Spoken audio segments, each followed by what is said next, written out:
이번 시간에는 보안을 위협하는 구체적인 형태에 대해서 같이 한번 살펴보도록 하겠습니다. 자, 첫 번째 웜이요. 웜이라는 건 바이러스예요. 웜이랑 친구가 이제 트로이 목마라는 아이도 있습니다. 얘도 바이러스고 얘도 바이러스고 둘 다 바이러스예요. 자, 웜하고 트로이 목마 차이점만 좀 기억하시면 될 것 같아요. 웜이라는 거는 자기 자신의 복제를 해요. 복제를 해서 과부하를 일으킵니다. 시스템을 다운시키는 그런 바이러스를 보고 우리가 웜 바이러스라고 그렇게 부릅니다. 자, 웜의 여러 가지 형태가 있는데 첫 번째 게 이제 분산 서비스 거부 공격이라는 것도 있고요. 버퍼 오버플로우 공격이라는 것도 있고 슬래머도 있고 있습니다. 이런 게 전부 다 웜의 한 형태예요. 자, 트로이 목마라는 건 뭐냐면은 정상적인 기능을 하는 그런 프로그램을 가장을 해요. 가장해서 프로그램에 숨어 있어요. 숨어 있다가 그 프로그램이 동작할 때, 그 프로그램이 동작할 때 그 바이러스가 활성화가 돼요. 그래서 부작용을 일으키는 그런 바이러스를 보고 트로이 목마라고 합니다. 얘는 프로그램 내에 숨어 있어요. 숨어 있다가 실행하면 그때 이제 활성화가 되는 거. 자, 웜하고 트로이 목마의 가장 큰 차이가 뭐냐면은 자기 자신의 복제를 하냐, 자기 자신 복제 능력이 없냐, 그 차이입니다. 그 다음에 이제 해킹이요. 해킹은 많이 들어보셨죠? 해킹은 이제 불법적으로 특정 컴퓨터에 접근을 하거나 이제 침투를 해서 시스템이나 데이터 같은 걸 파괴하는 행위, 특정 정보를 빼내는 행위, 그런 걸 보고 우리가 해킹이라고 합니다. 그 다음에 이제 백도어요. 백도어라는 거는 이제 서비스 기술자가 됐던 유지보수하는 프로그래머가 됐던 이런 사람들이 접근을 좀 편하게 하기 위해서, 액세스를 편하게 하기 위해서 만들어 놓은 보안이 제거된 비밀 통로를 보고 우리가 백도어라고 해요. 이런 사람들은 그런 시스템에 자주 접근하기 때문에 접근할 때마다 어떤 특정 절차를 거쳐야 된다고 생각해 보세요. 되게 불편할 거 아니에요. 그죠? 그래서 아예 보안이 제거된 비밀 통로를 따로 만들어 둡니다. 그 다음에 이제 눈속임이요. 눈속임이다. 그러면 얘는 말 그대로 눈 속이는 거예요. 그냥. 어떤 프로그램이 정상적으로 실행되는 것처럼 그렇게 속임수를 이용하는 걸 보고 눈속임이라고 합니다.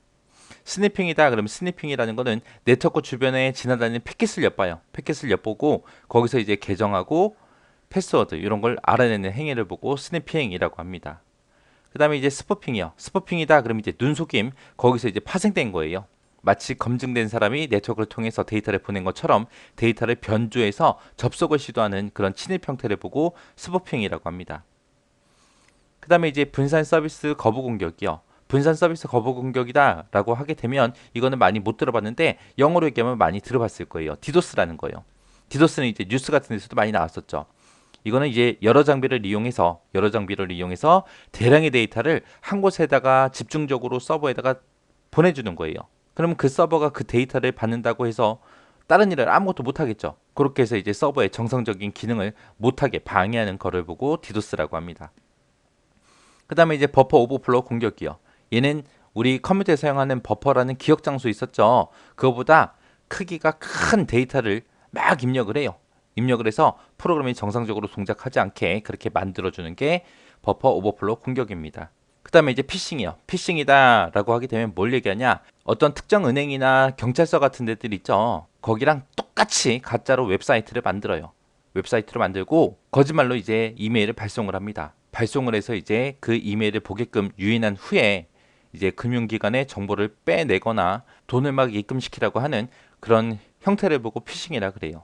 그래서 이런 거에 속아 넘어가면 안 되겠죠. 그 다음에 이제 키로거요. 키로거가 뭐냐면은 키보드 상에서 이제 키 입력 캐치라는 그런 프로그램을 이용하는 거예요.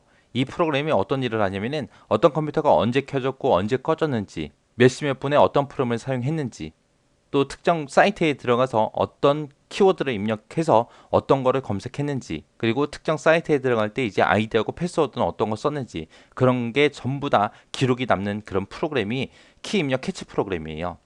그래서 이 프로그램을 이용해서 이제 아이디가 됐던 암호가 됐던 그런 개인 정보를 빼내는 거. 그게 이제 키로거입니다. 그래서 이제 공공장소 같은 데서 컴퓨터를 사용할 때는 조심하셔야 돼요. 그 다음에 이제 혹스라는 프로그램이요. 얘는 원래는 악성 코드가 아니에요. 악성 코드가 아닌데 겉으로는 악성 코드인 것처럼 그렇게 가장해서 행동하는 프로그램들을 보고 우리가 혹스라고 합니다. 분명히 나는 정상적으로 프로그램을 설치해서 사용하고 있는데 바이러스 검사하는 그 프로그램이 나한테 알려줘요. 악성 코드가 있다고. 그래서 그거를 상세 보게 하게 되면 내가 지금 쓰고 있는 프로그램이 그 목록이 있어요. 그런 프로그램을 보고 우리가 혹스라고 합니다. 그 다음에 이제 드로퍼요. 드로퍼라는 거는 우리 정상적인 파일들 있죠. 그곳에 이제 트로이 목마가 됐던 웜이 됐던 그런 바이러스가 숨겨진 형태를 보고 우리가 드로퍼라고 해요. 그 다음에 이제 스파이웨어. 스파이웨어라는 거는 뭘 얘기하냐? 사용자 동의 없이 내 개인 정보를 수집을 하거나 동의 없이 설치돼서 불편을 야기하는 그런 사생활 침해할 수 있는 그런 프로그램들이 있죠. 그런 것들을 보고 우리가 스파이웨어라고 합니다. 자, 이렇게 해서 보안을 위협하는 구체적인 형태에는 여러 가지가 있는데 얘네들도 시험 문제 자주 나와요. 자주 나오니까 뭐가 뭔지 구분할 수 있을 정도로만 여러분들이 알고 지나가시면 될 것 같습니다.